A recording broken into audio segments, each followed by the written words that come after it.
નમસ્કાર, આપ જોઈ રહ્યા છો નેશન પ્લસ ન્યૂઝ. હું છું આપની સાથે હેતલ. અમરેલી જિલ્લાના બગસરાના સાપર ગામે બહેનની હત્યા કરનાર ભાઈની પોલીસે ધરપકડ કરી હતી, જે અંતર્ગત કાયદેસરની કાર્યવાહી હાથ ધરવામાં આવી છે. અમરેલી જિલ્લાના બગસરા તાલુકાના સાપર ગામે 2 દિવસ પહેલા હત્યાની ઘટના સામે આવી હતી. સાપર ગામે દીકરી દીકરાના પ્રેમ સંબંધમાં ભાઈએ જ સગી બહેનની છરી વડે હત્યા કરી નાખી હતી. બગસરા પોલીસે હત્યાનો ગુનો નોંધી આરોપીને ઝડપી પાડવા માટે તપાસનો ધમધમાટ શરૂ કર્યો હતો. બગસરા પોલીસે બહેનની હત્યા કરનાર ભાઈને ઝડપી પાડ્યો હતો.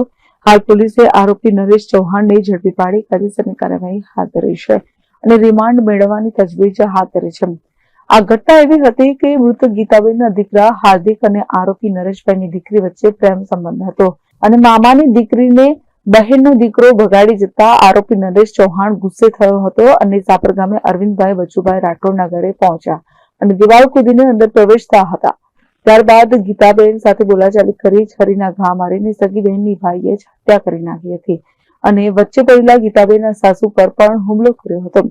દીકરી દીકરાના પ્રેમ સંબંધમાં ભાઈએ જ સગી બહેનની હત્યા કરી અંજામ આપ્યો હતો. હાલ બગસરા પોલીસે હત્યા કરનાર ભાઈને ઝડપી પાડી ધોરણસરની કાર્યવાહી હાથ ધરી છે.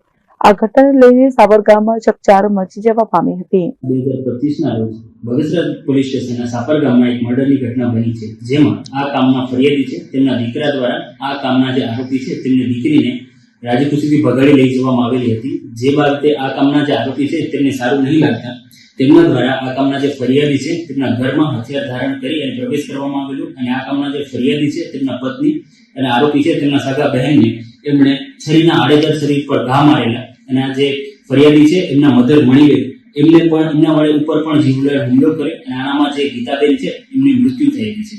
બગસરા પોલીસ સ્ટેશનમાં આ ખાતે ગુનો નોંધ કરવામાં આવેલો છે અને આ જે આરોપી છે એની કાયદેસરની ધરપકડ કરવામાં આવેલી છે.